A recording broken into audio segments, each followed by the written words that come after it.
Bienvenue dans Le Monde selon l'IFRI, un podcast de l'Institut français des relations internationales. Je suis Marc Ecker, directeur exécutif de l'IFRI et rédacteur en chef de la revue Politique étrangère. L'objectif de ce podcast est de vous donner un aperçu de la richesse de la production de l'IFRI et de transmettre des clés de compréhension du monde dans lequel nous vivons. Pour cet épisode, j'ai le plaisir de recevoir Florent Parmentier, secrétaire général du CEVIPOF à Sciences Po et chercheur associé à HEC. Il est l'auteur d'un récent briefing de l'IFRI intitulé « La Moldavie face à son destin, les enjeux d'une élection législative décisive ». Il a également contribué au Ramsès 2026. Nous enregistrons cette émission le 29 septembre 2025, au lendemain des élections législatives en Moldavie. L'IFRI s'intéresse de près à ce petit pays d'Europe orientale qui, depuis le début de la guerre en Ukraine, a acquis une importance nouvelle, devenant notamment candidat à l'Union européenne. L'IFRI a accueilli à 2 reprises la présidente de la République, Maia Sandu, qui a été réélue en novembre 2024 pour un mandat de 4 ans. Florent Parmentier, bonjour et merci d'avoir accepté de venir à ce micro. Bonjour Marc Ecker. Commençons par l'actualité la plus chaude. Pourriez-vous, s'il vous plaît, analyser brièvement les résultats du scrutin qui s'est tenu hier ? Le scrutin du 28 septembre 2025 avait un enjeu essentiel, de savoir si Maia Sandu pouvait continuer en tant que présidente à disposer d'une solide majorité au sein du Parlement ou si elle était en situation de devoir faire alliance. Et de devoir faire alliance avec qui ? Évidemment, beaucoup de spéculations avaient lieu, tout simplement parce que le parti de Maia Sandu, le PAS, avait lors des précédentes élections législatives, qui remontent à juillet 2021, eu une écrasante majorité, de l'ordre de 52,6%, enfin 56,2% des voix, mais avec 63 députés. Cette fois-ci, la question était de savoir, est-ce que le PAS perdra, ce qu'il faut de députés pour quand même conserver cette majorité absolue. 63 sur combien ? 63 sur 101. Il fallait donc 51 députés sur 101. Le PAS, on se parle, peut garantir le fait d'avoir 53 députés. C'est donc un succès incontestable pour la présidente qui pourra mettre en œuvre sa politique de rapprochement avec l'Union européenne. Du côté de l'opposition, on a à la fois une opposition traditionnelle du bloc des patriotes, opposition dite pro-russe, qui a obtenu à peu près un quart des suffrages et donc disposera d'une trentaine de députés. La particularité de cette élection, peut-être, c'est également que de nouveaux partis sont apparus au Parlement. Le bloc Alternativa, un bloc, c'est plusieurs partis. Le bloc Alternativa du maire de la capitale Chisinau a passé le seuil, c'était attendu. De même que pour Renato Usati, pour lequel on avait des doutes. Renato Usati, c'est notre parti, un parti essentiellement populiste, implanté dans le nord de la Moldavie. Et puis il y a un 5e parti qui est entré au Parlement, et ça c'était peut-être plus surprenant, Democrația Acasă, c'est-à-dire la démocratie à la maison. Et la démocratie à la maison, c'est quelque chose qui correspond à ce qu'est George Simion en Roumanie, c'est-à-dire le candidat nationaliste roumain qui avait atteint le second tour lors des précédentes présidentielles. Ce panorama, il est assez large. Ce qui est intéressant à observer, c'est que tous les autres partis ont été finalement très très proches de 1%, entre 0 et 1 pour la plupart. Donc la déperdition de voix était relativement faible. Et donc voilà comment on peut, dresser le décor de cette nouvelle mandature. Vous avez mentionné passer le seuil dans votre réponse. Je précise que vous expliquez ça dans le briefing, c'est-à-dire qu'on a un système proportionnel mais avec des seuils par bloc, des seuils par parti, par candidat. Peut-être que vous pouvez quand même expliquer le niveau de ces seuils. En un mot, effectivement. Donc un bloc, c'est plusieurs partis qui font alliance. Là, le seuil est de 7%. Lorsqu'il s'agit d'un parti seul, ce parti doit obtenir au moins 5%.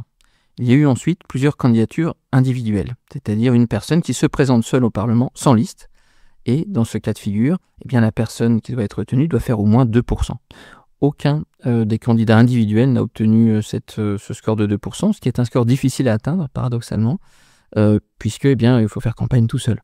Donc c'est le seuil pour entrer au Parlement. La campagne a été marquée par de forts soupçons d'ingérence russe. Il y a notamment eu un reportage assez spectaculaire de la BBC qui a infiltré un réseau de désinformation qui cherchait à décrédibiliser le parti de Maia Sandu, le parti pro-européen. Que pouvez-vous dire de ces pratiques et des méthodes mises en œuvre pour y faire face ?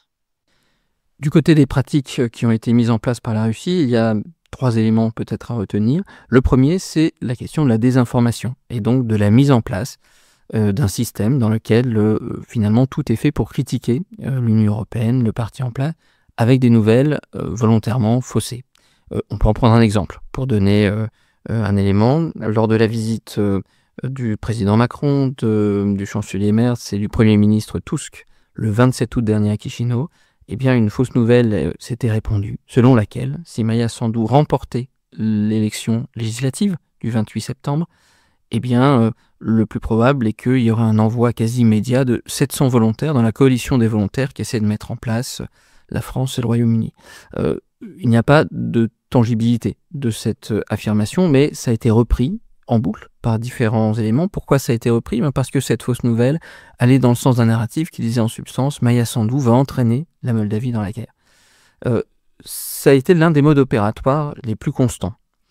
Face à cela, et en plus de cela, comme tentative de déstabilisation, il y a eu la question des achats de vote, dont on avait beaucoup parlé lors de la précédente présidentielle.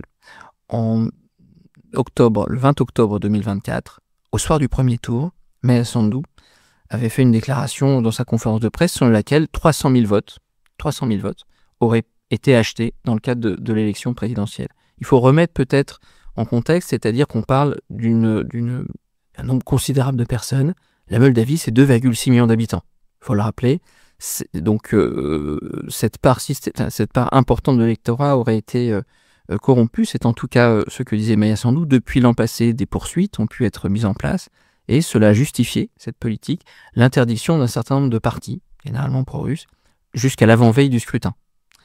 Dernier élément qui a été mentionné, si d'aventure le résultat avait été serré, ce qui n'est pas le cas aujourd'hui en termes de répartition de voix, eh bien, on a eu vent dans la presse de projets russes d'entraînement d'un certain nombre de casseurs moldaves formés avec des Serbes et dans l'optique tout simplement eh bien, d'organiser des contestations post-électorales et d'inquiéter davantage la population. Donc on le voit, ce que vise en réalité la Russie, c'est la confiance, et d'atteindre la confiance à la fois dans l'Union européenne et dans sa politique d'élargissement, et dans le bienfait que l'Union européenne peut apporter à ses membres, et puis d'éroder la confiance également des institutions moldaves. Dans les partis interdits, il y a eu le parti Shor, d'Ilan Shor. Est-ce que vous pouvez nous en dire un mot ? Ilan Shor est un homme politique qui est apparu au milieu des années 2010. Homme politique qui a commencé en tant que maire d'une ville d'Oreille. Ça a été finalement un maire qui a mis en place un certain nombre de pratiques clientélistes. À partir de 2022, on a observé un tournant beaucoup plus pro-russe et des relations avec le Kremlin qui se sont développées. Autrement dit, pendant les premières décennies de l'indépendance, le système politique moldave a énormément changé. C'était l'enjeu d'une précédente note avec l'IFRI. Si on regarde les choses, c'était ce qui correspond aujourd'hui au bloc des patriotes, qui correspondait à une vision politique dite pro-russe, à savoir de continuer et d'enraciner cette politique de neutralité qui existe en Moldavie. Et puis tout simplement, c'était l'idée sur laquelle il faut à la fois avoir, dans la mesure du possible, de bonnes relations avec les Européens et aussi avec la Russie. Naturellement, la guerre, initiée le 24 février 2022, a considérablement rebattu les cartes. Et dans ce cadre-là, Ilan Shor, qui était également connu pour avoir participé au scandale du siècle, ce qu'on a appelé le vol du siècle en Moldavie, c'est il faut l'expliquer, ouais. Le détournement, et c'est considérable, de près d'1 milliard de dollars de 3 banques. Ce détournement d'1 milliard de dollars, il faut le savoir, c'est l'équivalent de 12 à 13% du PIB de l'époque. Une fois qu'on a ces éléments-là, la question pour Ilan Shor a probablement été de se dire, si je participe au jeu politique, alors je peux m'acheter une immunité, et donc il faut que je participe de plein droit au jeu politique en Moldavie. Depuis 2019, Ilan Shor est exilé, d'abord en Israël, puis il faut rappeler qu'il est né à Tel Aviv, et puis ensuite à Moscou, où il est entretenu par différents réseaux proches du pouvoir, précisément, avec un objectif qui serait de déstabiliser le jeu politique moldave de manière à le faire dérailler de sa trajectoire européenne. Dans votre briefing, vous évoquez le fait que pour éviter les manipulations électorales, le gouvernement a limité le nombre de bureaux de vote en Russie, où vivent de nombreux Moldaves. Peut-être que vous pourrez nous donner quelques ordres de grandeur. mais aussi en Transnistrie. Et là, il faudra que vous nous rappeliez la situation très spécifique de la Transnistrie. Donc, cela pose évidemment un problème démocratique si des citoyens sont de la sorte empêchés d'aller voter. Comment, dans ces conditions, mesurer les aspirations réelles des Moldaves? Alors, il faut effectivement partir des ordres de grandeur. 1,6 million de Moldaves ont voté hier, dimanche 28. Une fois qu'on a cet ordre de grandeur-là, quelle est la situation des bureaux de vote? Il y a un certain nombre de bureaux de vote à l'étranger. Il faut voir que si la Moldavie contient intramuros, dans les frontières du pays, 2,6 millions d'habitants, on estime qu'il y a près d'1 million de Moldaves qui travaillent, qui vivent à l'étranger. Parmi ce million, ils sont répartis entre plusieurs pays, essentiellement vers l'Europe de l'Ouest, un peu en Roumanie également, naturellement, pays voisins, et puis en Russie, où il y a une assez forte communauté. Partant de là, il faut observer que par rapport à 2021, et par rapport aux présidentielles aux législatives précédentes, le nombre de bureaux de vote présents en Russie est notoirement faible.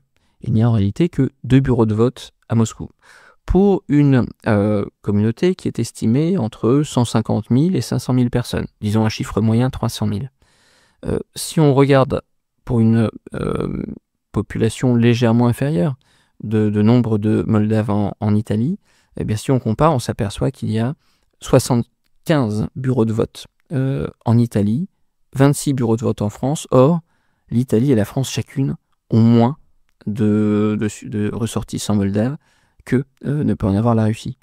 Donc la Russie s'était déjà plainte l'année dernière, après la présidentielle, du fait qu'il y avait un accès inégal. Et de ce point de vue-là, il est difficile effectivement de donner tort sur cet argument-là. Le nombre de bureaux de vote, pour des raisons qui ont trait à l'intégrité du scrutin, mais aussi au fait que les préférences des Moldaves implantés en Russie ne sont pas exactement les mêmes que celles du reste de la diaspora, eh bien, ça fait l'objet d'un point de débat régulier. Ce sont des bureaux qui votent beaucoup plus pour les candidats pro-russes. Qui votent beaucoup plus pour les candidats pro-russes en général et moins pour le parti. Encore que, ça ne veut pas dire que le vote Maya Sandu serait inexistant au sein de la communauté moldave en Russie. Et on peut le voir également avec le cas de la Transnistrie, sur lequel vous m'invitiez à commenter. La Transnistrie, d'abord, qu'est-ce que c'est? Pour ceux qui ne sont pas familiers, c'est ce territoire séparatiste à l'est de la Moldavie. Le principal voisin, l'unique voisin de la Transnistrie, c'est l'Ukraine. Et donc, il faut le savoir, la Transnistrie, c'est le seul territoire où on a eu une implantation de troupes russes depuis 1991, depuis l'indépendance, qui n'ont pas bougé vers le territoire ukrainien alors qu'ils sont juste à côté. La raison essentielle est que probablement il y a trop peu d'hommes et trop peu de profondeur stratégique pour aller dans ce sens. Combien il y a d'hommes? Un peu plus de 1000, c'est ça? 1500 à peu près, entre 1200 et 1500 soldats, qui ne sont pas les plus entraînés non plus. Et il faut voir en fait pourquoi on dit qu'on ne soit pas très entraîné, c'est qu'en réalité, si on regarde la situation de la Transnistrie, depuis le 21 juillet 1992, il n'y a pas eu de reprise du conflit.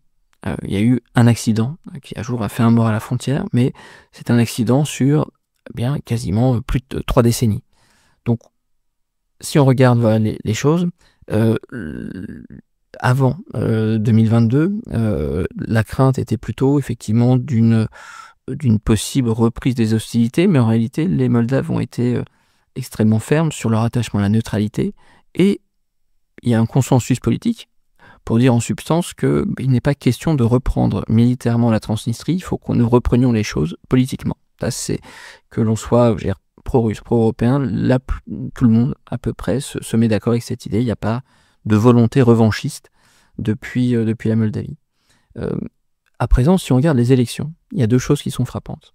Première chose, c'est que si 50% ont voté pour le bloc des patriotes, le bloc pro-russe, eh bien 30%, un tout petit peu moins que 30%, ont voté malgré tout pour Maya Sandu et son parti, le PAS. Ce qui tend à montrer que une partie d'un territoire considéré comme pro-russe, un petit tiers, est malgré tout aligné par rapport aux objectifs de Chisinau. Mais si on regarde les choses plus précisément encore, du côté transnistrien, pourquoi les transnistriens votent? Eh bien tout simplement parce que beaucoup de résidents de Transnistrie sont aussi citoyens moldaves. Et à ce titre, un citoyen moldave doit avoir accès à des élections pour la Moldavie, autrement on le prive en quelque sorte de ses droits civiques de manière non dites, mais on le prive de ses droits civiques. Quelle a été la situation lors de ces élections? Eh bien, il y avait l'an passé une trentaine de bureaux de vote à destination des citoyens moldaves résidant à Transnistrie. Pour ces élections législatives, le côté transnistrien a demandé 41 bureaux de vote et il n'en a obtenu qu'une douzaine. C'est-à-dire, il y a 2/3 de bureaux de vote en moins pour le jour du scrutin. On a vu, dans la diaspora côté européenne, des problèmes notamment liés aux alertes à la bombe, qui ont été extrêmement nombreuses, qui n'est pas totalement un hasard. On sent que la Russie, pour éviter qu'il y ait trop de votes, a joué, utiliser cette carte-là de l'alerte à la bombe. Mais du côté transnistrien, on a pu déplorer le fait que plusieurs des ponts qui permettaient de rejoindre la Transnistrie vers les bureaux de vote, qui sont situés de l'autre côté de la rive, plusieurs de ces ponts ont connu des travaux juste avant les élections, et donc il y a un déni d'accès au vote pour ces populations-là. Donc c'est là-dessus, effectivement, que l'opposition, sur laquelle l'opposition s'appuie pour dire en substance, on donne beaucoup de droits à la diaspora, sauf quand c'est la Russie, et puis on essaie de faire en sorte de mobiliser les électeurs, sauf quand ils sont en Transnistrie. C'est de là dont on verra probablement les plaintes de l'opposition. Est-ce que c'est de nature à changer les résultats du scrutin? C'est peut-être là le point. Probablement pas, ou très marginalement. Le fait hier est que le PAS a remporté une élection avec une marge suffisamment importante pour que ces éléments-là puissent être notés, que l'opposition puisse les déplorer, mais ça ne change vraisemblablement pas le résultat final du scrutin ou ce que vous pouvez en attendre.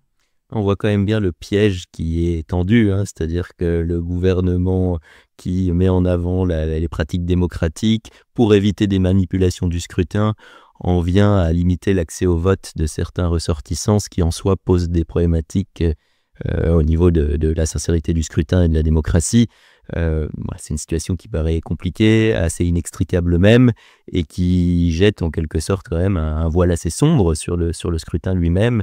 En même temps, on comprend bien la volonté de se préserver de manipulations massives, quoi.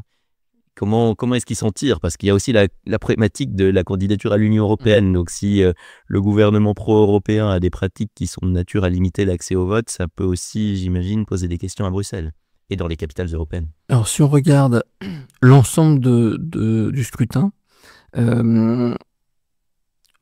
globalement, ce qui ressort, c'est que ce scrutin a été encadré, qu'il y a eu un certain nombre de règles et de réformes qui avaient été mises en place, notamment pour lutter contre la question des fraudes électorales et du financement, des financements illégaux qui ont pu exister. Donc ça, il y a eu des progrès là-dessus qui ont été encadrés, vus. Est-ce que les Européens viendraient à critiquer la méthode, ou en tout cas le résultat, pas le résultat, mais plutôt le moyen d'arriver à ce résultat? Dans la pratique, c'est peut-être moins là qu'il y aura des critiques européennes, parce que les Européens ont finalement beaucoup soutenu Maia Sandu. Ils l'ont soutenu en se rendant, en appuyant financièrement la Moldavie, par un plan de l'équivalent d'un peu moins de 2 milliards d'euros pour la période 2025-2027, plan qui n'a pas encore produit d'effet, qui aurait pu expliquer la victoire électorale, mais en tout cas c'est quelque chose qui est dans les tuyaux, qui va animer pour les prochaines années la Moldavie. Un certain nombre de chefs d'État ont pu se rendre en Moldavie. Maia Sandu a pu s'exprimer au Parlement européen le 9 septembre dernier, et sa principale préoccupation, c'était de nous expliquer on a besoin de l'élargissement, certes, parce qu'on mérite en quelque sorte, mais si vous ne le faites pas, vous risquez de perdre la Moldavie et entre guillemets, de ne pas enraciner la démocratie moldave au sein de la communauté européenne démocratique. Donc on a de ce point de vue-là une forme de changement intéressant de la part de Maia Sandu, qui nous dit en substance, il faut nous intégrer dans l'Union européenne pour pouvoir consolider notre démocratie, plutôt que de dire il faut d'abord être une démocratie parfaite pour pouvoir rentrer dans l'Union européenne. Mais en même temps, elle le fait dans un contexte géopolitique qui est celui qu'on connaît depuis le 24 février 2022 et qui a profondément changé. Je ne pense pas qu'il y ait beaucoup de critiques au sein de l'Union européenne quant à la tenue des élections, en dépit de ces 2 points qu'on a pu souligner. On a évoqué le cas spécifique de la Transnistrie. Il faut qu'on parle d'une autre région autonome, la Gagaouzie, dont la gouverneure, qui a été élue en 2023 sous l'égide du parti Shor, dont on a parlé avant, a été bannie pour ses liens avec Moscou. Est-ce que vous pourriez, s'il vous plaît, éclairer nos lecteurs sur les spécificités de cette région autonome et de l'identité gagaouze? Alors, si on regarde la Gagaouzie, le premier élément, c'est un territoire dans le sud du pays, multiethnique. Souvent, vous avez également des villages bulgares dans les environs. Et ce qui fait la particularité, c'est une très forte aversion à la personne de la présidente de la Moldavie. Puisque si l'on regarde très précisément les chiffres qui sont sortis des bureaux de vote, là où Maia Sandu a réussi, et son parti a réussi à faire 50% des voix sur l'ensemble du territoire, beaucoup plus dans la diaspora à l'ouest, où parfois on dépasse les 80-85%, et bien en Gagaouzie, ce même parti, qui est capable de faire plus de 80% dans la diaspora, a fait 3,19%. Donc comment expliquer ce décalage? C'est que tout simplement la culture politique en Gagaouzie n'est pas la même. Que quand on demande aux Gagaouzes qui vous êtes davantage, spontanément ils vous répondront bien la Russie, puis ensuite la Turquie, population d'origine turcophone mais aujourd'hui largement russophone, et puis ensuite l'Union européenne. Quand on regarde les chiffres de soutien à la région, on s'aperçoit que c'est plutôt l'inverse, c'est-à-dire que l'Union européenne verse beaucoup, qu'ensuite la Turquie est là et que la Russie est la troisième à peu près. Mais disons que les représentations historiques pour une population gagaouze, il faut le rappeler, qui a rejoint l'Empire russe pour fuir l'Empire ottoman, parce que converti à l'orthodoxie, il y a une forme de lien un peu inextricable avec la Russie. Et par ailleurs, il y a une organisation politique propre. La Gagaouzie, c'est une entité autonome depuis 1994. En 1994, je dis montrer qu'on est capable de résoudre le problème gagaouze avec une autonomie, c'est peut-être ce qu'il faudrait faire pour la Transnistrie à terme. On le voit 30 ans plus tard. On n'a pas encore les résultats de ce mimétisme institutionnel dont on a vu l'idée il y a une trentaine d'années, mais cela sera peut-être effectivement un objectif dans les années à venir. Maintenant que le scrutin législatif est passé avec cette victoire du parti de Maia Sandu que vous avez analysé, quelles sont les prochaines échéances importantes pour le pays, pour la Moldavie? Clairement, la première chose sera de trouver un gouvernement. Mais cette perspective a été grandement facilitée par le fait d'avoir une majorité absolue. Une fois que le gouvernement sera renommé, avec peut-être quelques changements au sein des ministères, les prochaines étapes vont être exclusivement dédiées à l'intégration européenne. Et j'ai envie de dire, ce sera le contenu pour les 3-4 prochaines années. Parce qu'ensuite, la prochaine présidentielle n'aura lieu qu'en 2028. Les législatives qui devraient s'en suivre n'auront lieu, sauf élection anticipée, qu'en 2029. Donc la Moldavie a une fenêtre de tir de 3 ans, à peu près, pour accélérer un rapprochement avec l'Union européenne, sachant qu'elle a obtenu quelque chose d'important dans le processus, qui est de dire que la Transnistrie ne devait pas empêcher une intégration de la Moldavie au sein de l'Union européenne, en s'appuyant sur un précédent, qui est le précédent de Chypre, parce qu'il faut rappeler que Chypre est toujours divisé, occupé, mais malgré tout a pu rentrer au sein de l'Union européenne. Donc ce précédent chypriote est mis à profit par la diplomatie moldave. Reste un travail important de transformation interne, de questions liées à la justice, de stimulation de la croissance et de stimulation économique, qui reste l'un des objectifs importants pour montrer que l'intégration européenne, c'est concrètement des gens qui vivent mieux à la fin. Non seulement des gens plus libres, mais des gens plus prospères. Et donc, c'est ça vraiment que la Moldavie va avoir en tête. Le conflit transnistrien sera second dans cette époque. On peut imaginer qu'il n'y ait pas de réunification, de réintégration, qu'on appelle, de la Transnistrie au sein du territoire moldave, de manière anticipée, en tout cas pas avant l'intégration européenne, dont l'objectif est 2028-2030 pour la présidente actuelle. Donc on est à peu près dans cette échéance-là. Naturellement, il va y avoir un facteur qui risque de tout changer, qui sera la conclusion de la guerre en Ukraine, et de savoir comment cette guerre terminera et avec quelles conséquences pour la Moldavie. Formidable transition, puisque vous concluez votre briefing en soulignant, je cite, que l'évolution du dossier moldave sera étroitement liée aux négociations russo-américaines sur l'Ukraine et l'architecture de sécurité européenne. Est-ce que vous pourriez, s'il vous plaît, développer ce point ? Oui, en 2022, ce qui nous était apparu à l'échelle européenne, c'est que globalement, l'ère de la neutralité trouvait une fin. La Finlande, la Suède, traditionnellement neutres, se sont rapprochés de l'OTAN. Restait finalement un État comme l'Autriche sur le continent européen qui était encore concerné. La Moldavie est un État constitutionnellement neutre. Et les Moldaves y sont très attachés. Autant vous avez un nombre de Moldaves favorables à une intégration à l'Union européenne majoritaire,